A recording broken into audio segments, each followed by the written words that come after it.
Hello everybody, I'm Raphael Perry and I think it's high time I played some more Fighting Fantasy. Delving into the classic selection here. Now I can't remember exactly where I was last time. Looks like I was playing a bit of Forest of Doom. But a recent and very enthusiastic commenter, I'm not sure if he's a subscriber, I should probably check that, has asked about Bloodbones, which of course is the fabled book 60. I don't know why they put 61 on there. Was there some... hang on.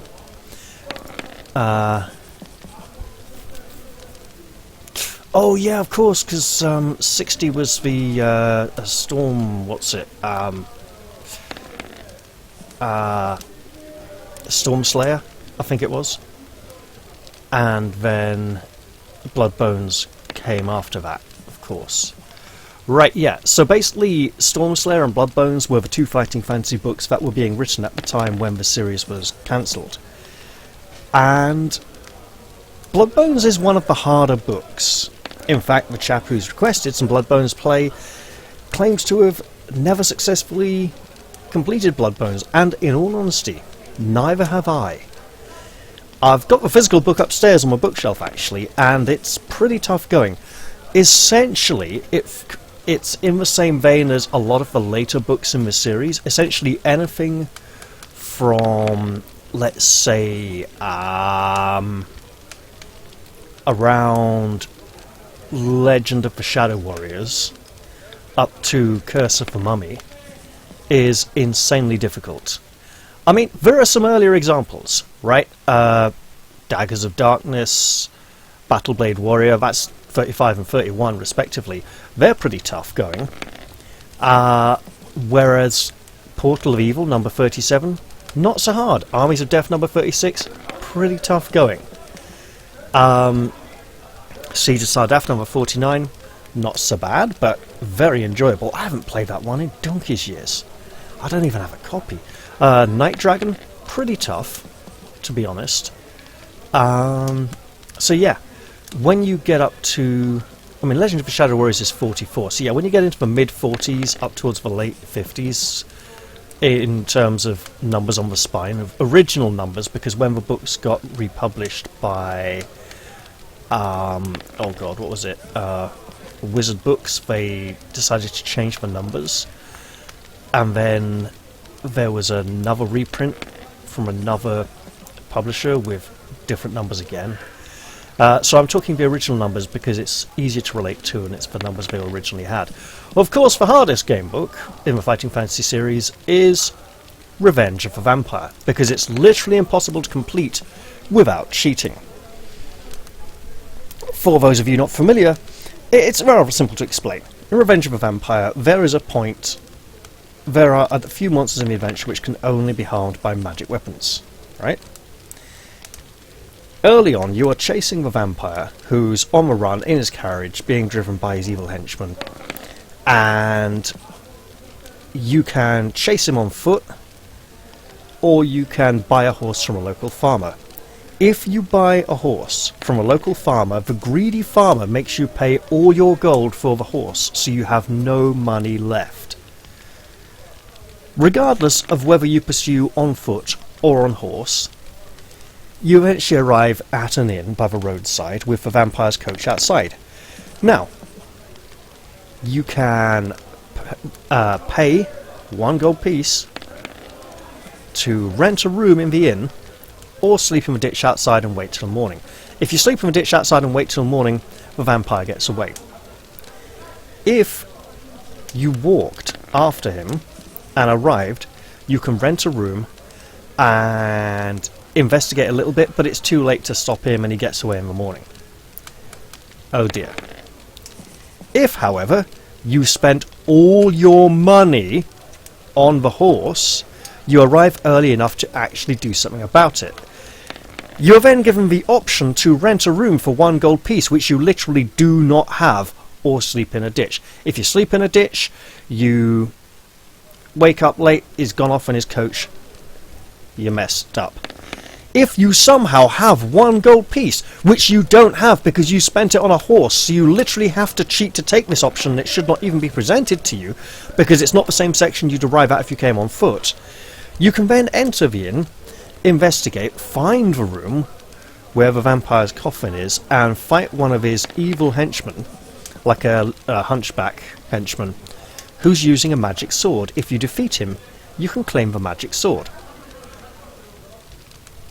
Now, this doesn't mean anything until about 2/3 to 3/4 of the way through the adventure, where you need to find the magic weapon that can destroy the vampire, and it's guarded by a monster which can only be hurt by a magic sword. The only magic sword you've been able to get so far is the one you could only get by cheating, because the greedy farmer makes you spend all your gold. Most players agree that it's fair to presume the player keeps one gold piece back, like has a lucky gold piece tucked in their boot or something, after dealing with a farmer, because it's literally the only way to successfully complete Revenge of the Vampire. Yeah. And it's also the only book in the series that is uncompletable without cheating. However, that brings us nicely round to Bloodbones, which is pretty tough going. And I'll explain why. There's basically at least 3 sections to this adventure. The first section I used to be pretty good at. Haven't done it in a few years, but let's have some fun. Here we go. So the 3 sections was the first section of the port, which I'll have a bit of a talk about when we get to it. There's the section on the ship, and then there's the stuff after the ship. I never completed the stuff after the ship.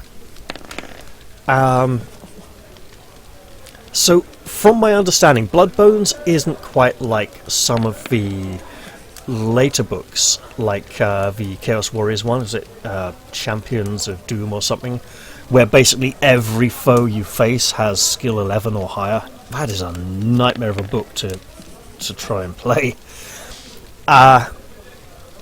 So this isn't like every enemy has massive skill and stamina and you've got to be fluky just to try and make it through alive. This is more like Return of Zagor, where enemies have special rules, like if you roll a double you take a point of damage, or they'll give you -1 to your attack skill or something like that. So it's other ways of increasing difficulty beyond raw numbers. Anyway, I've waffled on for long enough. Let's get on with some gameplay, and I'll read through the intro stuff and we'll have some fun. Bloodbones is a fighting fantasy game book, an interactive adventure in which you are the hero. You can win only by choosing the correct path, finding equipment, avoiding traps, and surviving combat. Now, I'm not entirely sure if this is right up there with something like, say, Beneath Nightmare Castle, on the one true path and if you take a single step wrong you are screwed scale, or if it's a little more forgiving. Okay, in the beginning it seems like it's a little more forgiving, but we'll get to that. Before embarking on your adventure, you must first determine your own strengths and weaknesses with a series of dice rolls. These attributes are recorded on your adventure sheet and include skill, stamina and luck. I don't know why the new books have put stamina first over skill. Probably because of the "may your stamina never fail" line, but it's always been skill, stamina and luck. In fact, often we didn't refer to this, back as kids, we didn't call this fighting fantasy, we didn't call this like advanced fighting fantasy, we called it the skill, stamina and luck system, or just skill, stamina and luck, because that's what it was, right? And you're starting gold pieces. Before making your rolls, you must choose from one of 3 difficulty settings. This gamebook has been designed for optimum challenge for the adventurer difficulty mode. For beginners to fighting fantasy, we recommend adventurer or free read modes. For more experienced readers already familiar with printed versions of this gamebook, we recommend hardcore hero mode. Adventurer is as it was intended. Starting stamina, initial gold pieces. So the normal D6 plus 6 skill and luck. Unlimited bookmarks. Okay. I'm not going to use too many bookmarks, let's be honest here. Hardcore hero. If you have beaten Bloodbones in adventurer mode or have read the printed form of this gamebook before, test your courage with the Port of Crabs. Test your courage in the Port of Crabs with the ultimate challenge. Your starting skill is calculated by rolling 1d6 plus 4. That is considerably less skill than usual, thus making you weaker. I'm not sure how nasty the fights in this book are. You also start the adventure with only 14 gold pieces. You still receive unlimited bookmarks.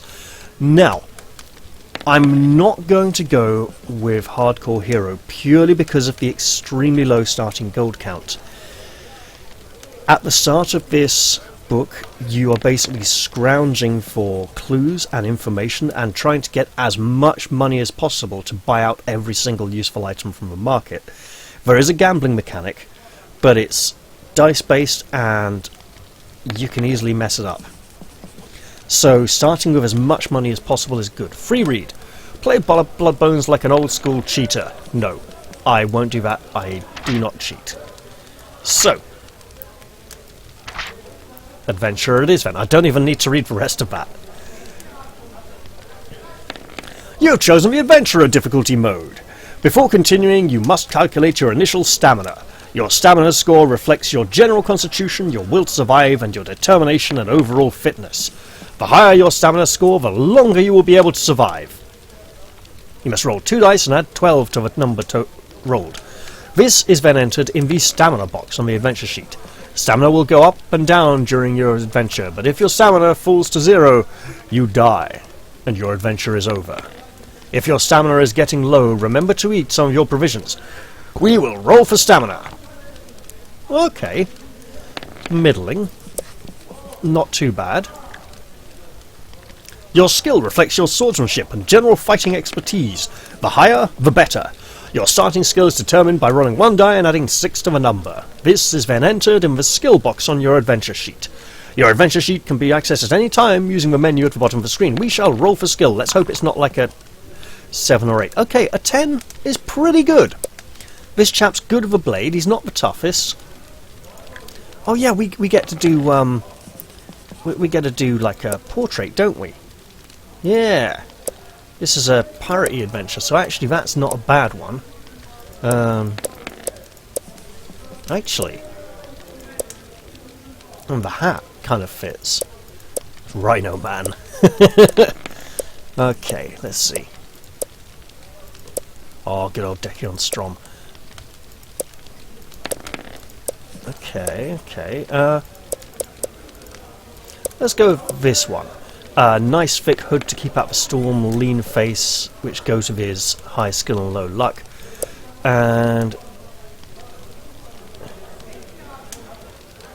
call him Marius. Why not? There we go. Your luck score indicates how naturally lucky a person you are. Luck and magic are facts of life in the fantasy world you are about to explore.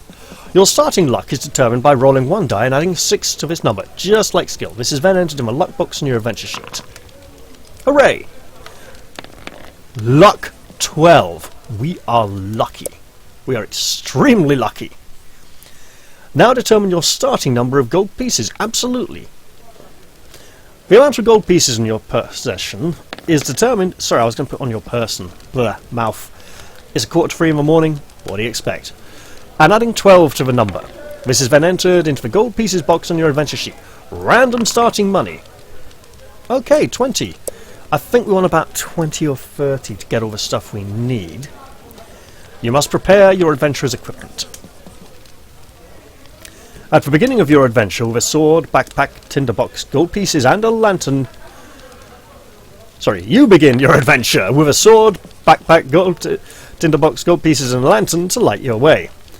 Rationing your provisions is key to a successful adventure. They may be consumed at any time, excluding combat, by accessing the adventure sheet. Each meal restores 4 stamina. Be sure to pay close attention to your stamina and restore it regularly. In Bloodbones, you begin your journey with no provisions. None. None whatsoever. Regardless of your chosen difficulty level. Oh, that's going to make things easy then, isn't it? During your quest, you may encounter characters and items that alter your free scores. Skill, stamina, and luck. Usually these scores may only ever be restored to their initial amount. On very rare occasions, a particular page may grant an effect that defies this rule.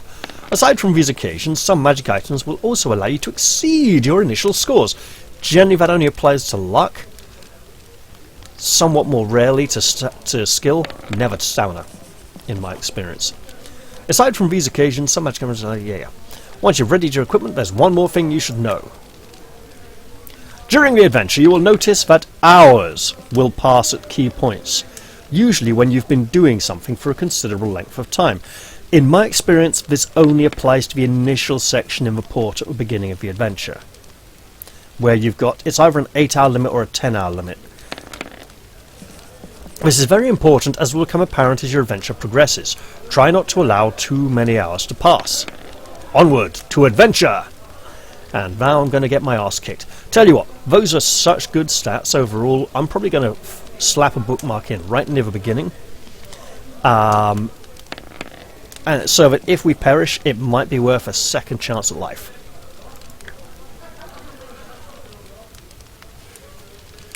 It all started 10 years ago when the evil pirate lord Cinnabar murdered your family. At the time, you were only 12 years old and lived with your family in the small fishing village of Clam Beach on the northern coast of Ruddlestone, halfway between the two major ports of the kingdom, Harabnab, home to all lawful adventurers and sailors, and the sinister port of Crabs. Life in Clam Beach was not easy, but it did have a peaceful security about it. And then the terrible day came. It was a clear summer day and warming when the huge, forbidding black galleon sailed into the bay, flying the dread flag of the skull and crossbones. Pirates! The bloodthirsty cutthroats were soon racing up the beach towards the village. The fighting was swift and bloody. Soon most of the grown folk of Clam Beach had been killed, and your father and 2 siblings dying while trying to defend the village. In the end, the village elders had no choice but to surrender to the marauding raiders and open the village's meagre treasure coffers. The cruel pirate captain came ashore from his ship to collect the booty himself. The sight of him filled you with awe and fear. The pirate was a tall, handsome man with a neatly trimmed, pointed black beard and his hair tied back in a ponytail.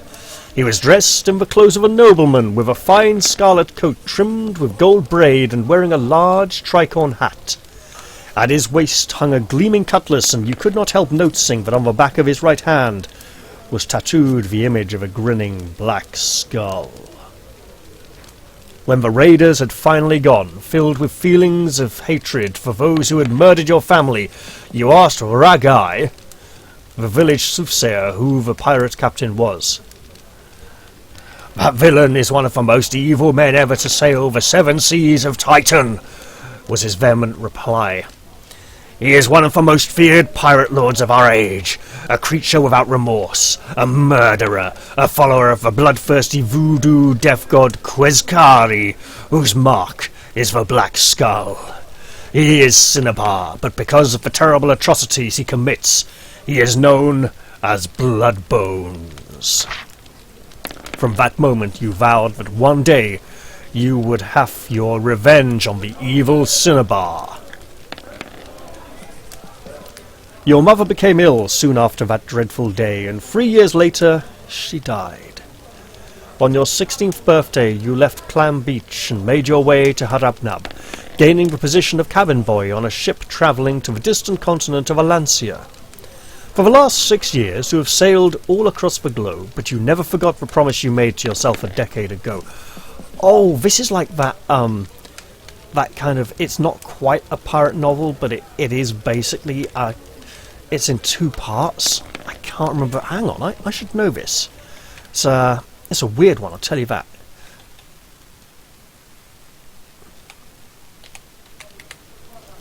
The internet may help. It's an interesting story about a young chap who's done out of his inheritance, young nobleman who's done out of his inheritance and sold to pirates, and goes off on a series of adventures, gets lost on a desert island, and that's the end of the first book. Then in the second book he gets rescued, goes off, becomes a prisoner, rescues someone else from prison, spends most of his time moping around about how miserable his life is, and eventually comes back and reclaims his rightful inheritance. And, oh god, what's it called now? But the pirate parts in the second book, which don't make up the majority of the second book, and the pirate parts in the first book, are the more memorable portions of it. Goodness.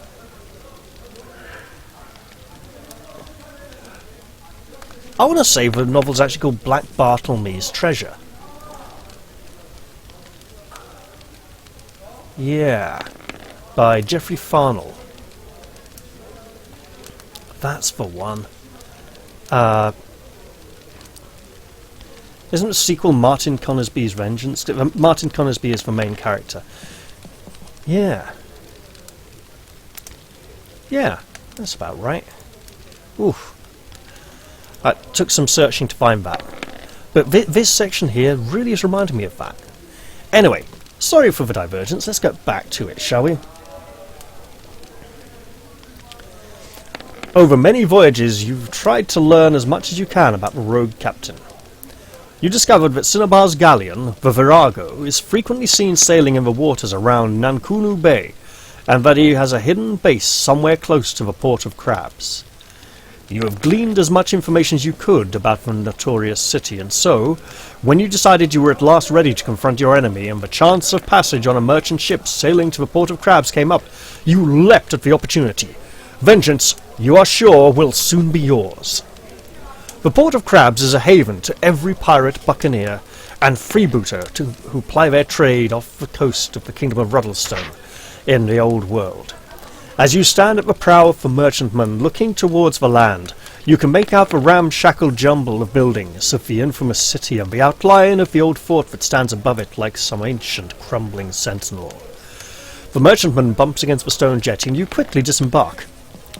Not only is the Port of Crabs one of the most dangerous cities in the Old World, but a thick fog is starting to roll in from the sea. It is late afternoon on a chill day in the month of unlocking, and the doors are bursting with activity. The docks are bustling with activity. Standing close to the quayside is a large old stone building which looks like it could withstand a battering from Haidana, god of the deep himself. Hanging over its sturdy oak door is a faded sign declaring that this is the Jolly Roger. This seems as good a place as any to begin your search for Cinnabar, so you enter the inn. The spacious bar inside the Jolly Roger is packed with all manner of scurvy-looking sailors and other lowlifes. The landlord is as big as an ox and has a large anchor tattooed on one arm. No one takes any notice of you. In fact, no one else takes any notice of you. Why not? As you enter. So you approach the bar and order a tankard of ale costing 1 gold piece. Yes, we've just spent money already, and we haven't even started the adventure yet. You decide to question the landlord about Cinnabar first. Over your tankard of ale, you talk about the weather and the state of trade, and then draw the innkeeper onto the subject of the pirate you seek. I hear the Virago plies these waters, you say. I'm surprised we weren't attacked ourselves. Not anymore, it doesn't, the landlord replies. Have you not heard? Cinnabar has been dead these last 6 months. Cinnabar dead? You've come all this way after years of harbouring desires for revenge, only to find that the dread pirate lord has already passed from this world. You ask the landlord how he died. Have you not heard? I would have thought that everyone as far as the Diamond Islands would know by now. It all happened last hiding. You listen attentively as the innkeeper relates the tale. It appears that Cinnabar and his crew were emptying the hold of a galley sailing from Harabnab to Arkleton, in distant Analand, where the renowned bounty hunter Conin, let's call him Conin, caught up them in his ship the Fortune. Unable to escape, Cinnabar and his men had to defend themselves against the crews of the galleon Conin. Fierce fighting ensued, with Cinnabar eventually falling at Conin's hand, having suffered an incredible number of wounds, his body being lost to the sea. With their leader killed, the surviving members of his crew fled aboard the Virago, returning to the Port of Crabs. Soon after, Cinnabar's second-in-command, Mineral the Red, set off in the Virago amid terrible storms purportedly to recover her captain's body. Many now believe that the pirate lord's galleon sank as it has not been seen since, the landlord says, concluding his story. You thank him for his help, and in a bewildered daze you make to leave the inn. You console yourself with the thought that at least the murderer of your family has at last been brought to justice. As you leave the Jolly Roger, you feel someone pulling on your jerkin. Turning round, you discover that an old drunk slumped at a table by himself is the one trying to attract your attention. Just because he's dead doesn't mean he's at rest, mutters the drunk. Curious about the drunk's words, you sit down opposite the old man and ask him what he means. Let's just say, you don't want to go believing everything you hear. But I know what's going on. Oh yes, old Dreg knows. Cinnabar isn't really dead, you see. He's coming back, the old man says in a harsh whisper. He's coming back. Intrigued, you press Dreg to tell you more, but he suddenly becomes serious and looks around the bar room uneasily. Not here. Meet me outside in 10 minutes. You nod in agreement and leave the Jolly Roger. Now turn over. Our adventure, I believe, begins here. Hey, picture! Yeah, because these look like totally friendly folks to meet outside an inn. Yeah. Tendrils of fog are now swarming around the boats in the harbour and oozing along the streets of the town. Many years later, in an alternate world, some idiot called Stephen King will write a book about it and people will be obsessed.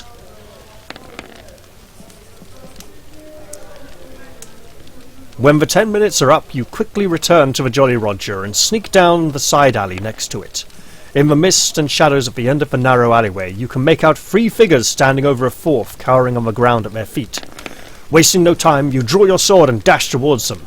Hearing you approach, the 3 pirates turn to face you. The burly characters are ugly, scarred rogues, and the biggest of them, who is easily wielding a heavy wooden club in one hand and holding a bullwhip in the other, looks as if he has some ogre blood in his lineage. At the pirate's feet lies Dreg, beaten, bruised, and only just conscious. Here's the snooper, growls the half-ogre. You're no match for us. By the time we finish with you, you'll be feeding the shrimps. Or rather, the shrimps will be feeding on you. The other 2 pirates burst into coarse laughter at their companion's joke. Yeah, you're fish bait. Still laughing, the ruffians advance towards you. Apart from the half-ogre, there is a well-built bearded man, missing most of his teeth, and a leaner rogue with 2 ugly red scars running down the right-hand side of his face. You're about to engage in your first fighting fantasy battle. Would you not know I'm familiar with the rules? So there's our scrawny chap. There's our bearded bloke with not... He seems to have most of his teeth. And our half-ogre. This is going to get nasty. Nope, let's fight. I should probably have checked the rules just to see if this was one of the books where testing luck in battle deals 1 or 2 extra points of damage. In my experience, testing luck in battle is generally only done defensively, if your skill is high enough. If you got the enemy badly wounded, it might be worth it. How will you deal with the ruffians stepping menacingly towards you? Charge one of the pirates, stand firm prepared to fight them, or... I think charge one, get an early hit in, soften him up. We are playing a 22-year-old sailor, practically almost pirate himself. The pirates were not expecting this reaction from you, and you're able to wound one of the rogues before they know what is going on. Let's fight! First pirate. I don't know which one he is. He's wounded though, because we hit him, so let's go for it.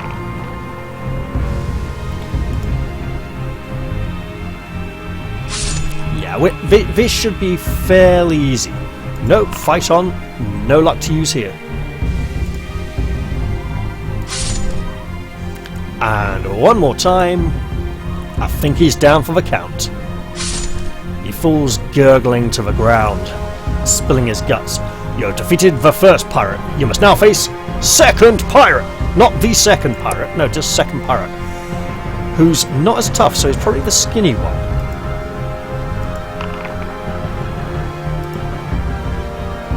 Oh, okay. Wounded. Well, fight on. Oh. Got him this time, though. What? We are triumphant. However, The ogre-born brute remains. I do like this filler art, by the way, these sort of tribal voodoo masks. The half-ogre steps forwards to fight you. Will you face your opponent? Absolutely! Oh, Dreg's on the ground there with his head bashed in. Let's hope he can still give us some information if he yet lives. Dropping his whip, the half-ogre moves in to attack you with his club. And he's got considerably more skill, but his stamina is actually lower than expected. Okay. We might take a few hits here, but we can probably do this. Oh, we have no provisions. I just remembered we have no provisions. Yeah, we're taking a hit here. I'm trying to... Look, fine. I don't like being able to mess with the dice before they're finished. It just feels... It feels like rolling them one at a time to hit each other. Oh well, taking another hit is gonna get rough. Oof! I think he's down. Ah. Well, we walk away from this one, but barely. The last of the pirates falls, and with some relief you sheath your sword. It looks as if the pirates have beaten Dreg to within an inch of his life, and he is failing fast. You do your best to make the old man comfortable, and he opens his eyes. Thanks, stranger, he gasps, but I'm a goner now. They're up to something, you know. You ask him what he's talking about. Cinnabar's crew, the pirates of the Black Skull. Looking at the hands of Dreg's assailants, you see that each bears the tattoo of a grinning black skull. I seen 'em meeting up again round the taverns in the city. Silas Gallows, Keel Old Jack, Old Crivens, even Malou the Witch Doctor. They're planning something real right. Rumour says Mirror the Red's found Cinnabar's body and that he's all not rightly dead. But he's not rightly alive either, see? It's all that voodoo and black magic they meddle in. Not right it isn't. I heard tell that they're planning something big tonight. You'd think old Snide and the guard would be looking into it, but truth be told, no one's been able to locate their hideout. Dreg coughs weakly. He's coming back. We'll all be doomed. Stranger, beware the Black Skull. Bloodbones is coming back. And then he is gone. Man, I should have had like a bottle of water or something before recording this one. Laying the old man down, you ponder his last words and what your next actions should be. So Cinnabar is not really dead. In that case, you may still have a chance for revenge. But what did Dreg mean when he said that Cinnabar is not really alive either? Well, I think the clue is in the front cover picture where he's very clearly some kind of dead, skeletal dead man. Dreg has given you several clues about your enemy and where you should start your search for him, and it seems that time is of the essence if you want to stop the pirates of the Black Skull. The old man mentioned that the pirates of the Black Skull were gathering again in the port of Crabs, so they may have a hidden base somewhere in the city, but of course, at present you have no idea where it might be. Before leaving Dreg, you search the bodies of his assailants for any further clues. You find nothing helpful, but you do discover that one is carrying a bottle of rum. Drinking the rum will restore 4 stamina points. We need to do that right now. Yeah, absolutely. Takes us back to 14 of 18, better than nothing. You now have 6 options available to you. You could visit some of the taverns and inns yourself in hope of finding out more. Perhaps you could visit the notorious gambling pits, a possible source of information and a way to increase your gold pieces. Alternatively, it might be a good idea to better equip yourself by visiting the markets before you set out on your quest.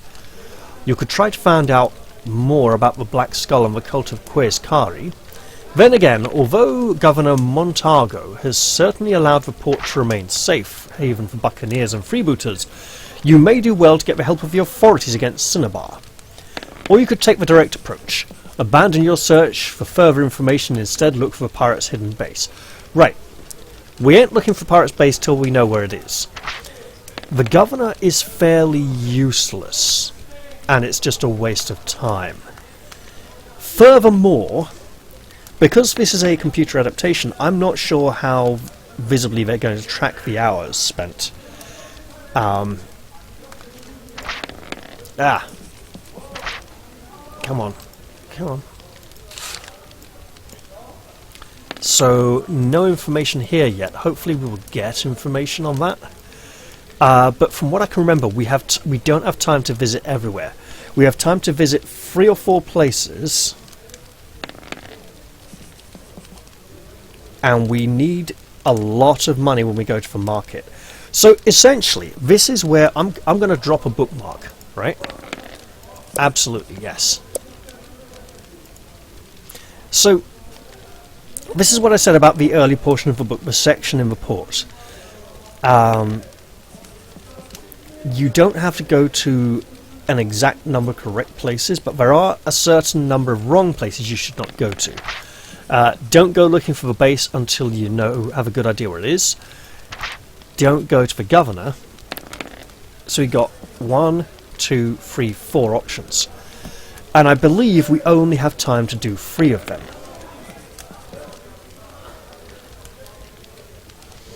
Before we run out of time. And yes, we can run out of time. If we run out of time, we fail the adventure. After this initial portion of the city, I don't think we need to keep track of hours anymore. Now, where did he say? Right. Silas Gallows, Keelhaul Jack, Old Crivens, right, even Mallow Witchdog. Right, so... one of these, either trying to find out more about the cult or trying to ask around the taverns, will involve going to a lighthouse and fighting Keelhaul Jack. The Keelhaul Jack it's not an entirely fruitless endeavour. There's a few useful things there, but it's basically a waste of time. Whereas Silas Gallows and Mallow the Witch Doctor, if we run into them, we'll know we're relatively on the right track. We do need to get as much money as possible before going to the market, and we probably want to go to the market last to stock up on provisions for our quest. So let's go to the gambling pits, because that couldn't go wrong, could it? The gambling pits lie within the area of the city known as the Claws, the poorest and most dangerous part of the port. The pits themselves are housed in a vast stone building with a large iron-studded oak door. This entrance is flagged by 2 troll guards. You don't mess with trolls on guard duty. Generally because they might not remember their orders too well and just gobble you up just for bothering them. As you walk past them and through the door, they give you a cursory glance, and one says roughly, "Remember, no fighting."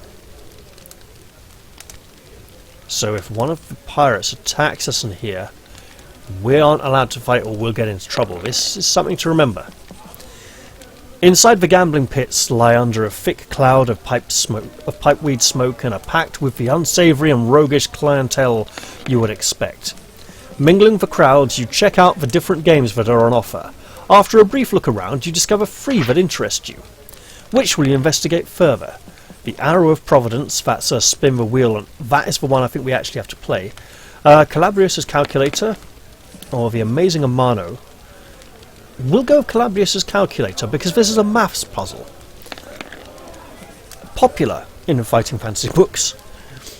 Calabrius's Calculator is a large mechanical contraption made up of countless cogs, levers and crankshafts. The main feature of the machine, however, is a large panel with 5 windows in it, behind which are 5 drums with numbers embossed on them. Standing next to the calculating device is its operator, a wizardly-looking man who you assume is Calabrius. Step up! Step up! Who will accept the challenge of Calabrius's Calculator? Only 2 gold pieces and you could win 10! The man calls out. You imagine that this challenge involves solving some kind of puzzle generated by the machine. Why, it's like Countdown! Diddle-diddle-diddle-diddle, boom! We will absolutely spend 2. But spend 2, win 10. Does that mean we're getting 10 back or 12 back? Are we really only winning 8?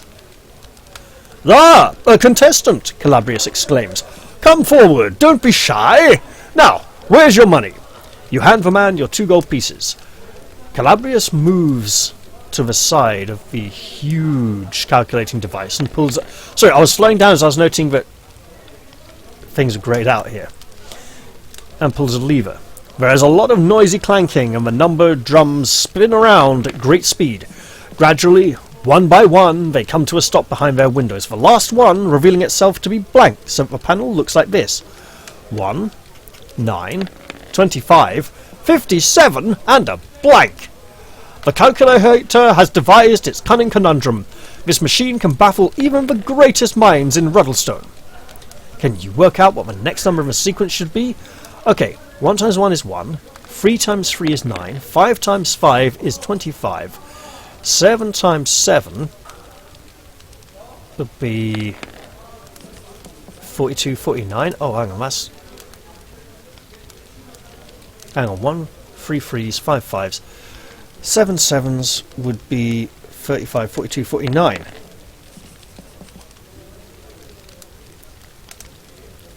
So that's a little bit weird.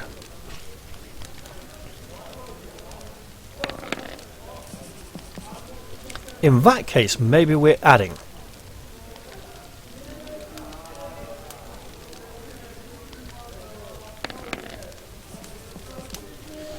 Uh, 8. No, I'm pretty sure it's multiplying. But 57? Goodness. Let's see. What an odd number. Is that 19 times 3? So what else could it be?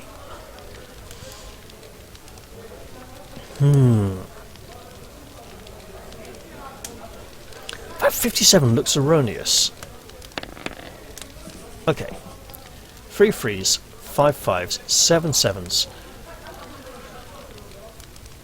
would be 56, surely.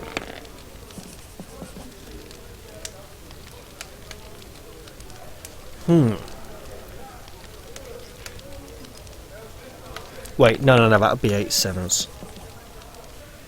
Wouldn't it? No. Yeah, 8 7s would be 56. How the hell did it get to 57? I don't know. I think I'm going to have to think about this one a bit, guys.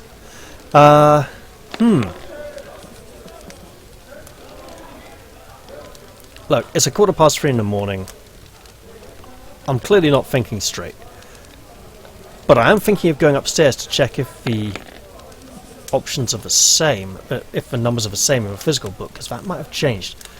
But 1 times 1, 3 times 3, 5 times 5.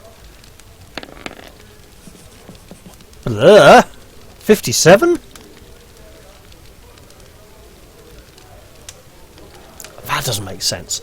Okay, yeah, I'm going to leave it here before I go all silly.